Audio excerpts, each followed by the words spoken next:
Squealing sound coming from your portaband? You might have a bad cam follower.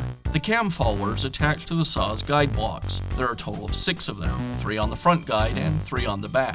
4 support the blade from moving side to side, which helps the saw cut straight. The other 2 support the back of the blade so it doesn't track off the tire when you are cutting. The cam followers are small bearings and eventually they will wear out and seize. A worn cam follower can create a squealing sound when it fails. The cam followers should be inspected occasionally and replaced when they show signs of failure in order to keep your saw cutting properly. Replacing a cam follower is a repair that you can do yourself, and I'm going to show you how. Hi, I'm Mark Socha.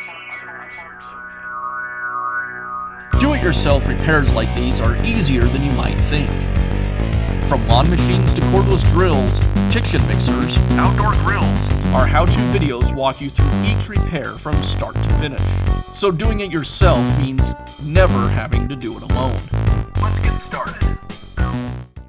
There are 6 cam followers on your saw, 3 on each guide block. If you're removing either of these 2 cam followers, you can easily just get a screwdriver in and take them off. But if you're removing either of the other 2, you can't get access with a screwdriver to remove them, so you'll have to remove the guide block first. If you're removing the guide block on the front of the saw, there's 2 screws that secure it in place. The one on the rear has the same 2 screws plus the bumper. So if you're doing the one on the rear, you'll need to remove the bumper first and then the guide block. I'll be working on the front guide block, so first I'll remove this screw. Now I've flipped the saw over so I can remove the second screw on the guide block. This screw is somewhat hard to get to, but if you adjust the tension to bring the housing as far or back as it'll go, I'll strike it a little, bring it all the way back, and you should be able to get your screwdriver in to remove that second screw.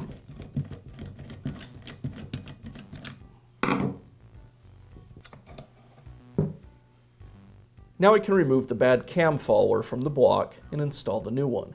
And these just screw into place. You'll need a small screwdriver to do this. The problem is, most small screwdrivers are also quite thin, and the opening in the screw is quite large. So if you use your small screwdriver, there's enough play that you may break the tip off of the screwdriver. A solution to this is to take an old screwdriver and modify it. Here I've taken a fairly large screwdriver and ground the tip down so that it's the proper width to fit into the screw, but still quite thick so it won't break off.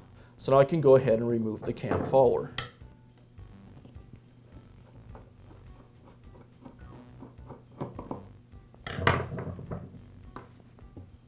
Now I'll use a rag to clean up the guide block and install the new cam follower. I'll apply a little bit of red Loctite to the threads and screw it back into the guide block.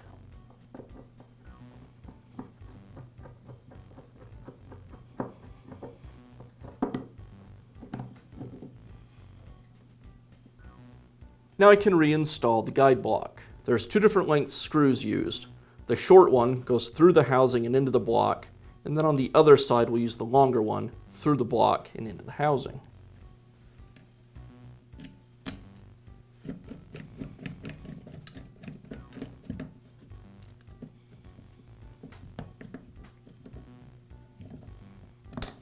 The long screw on this side.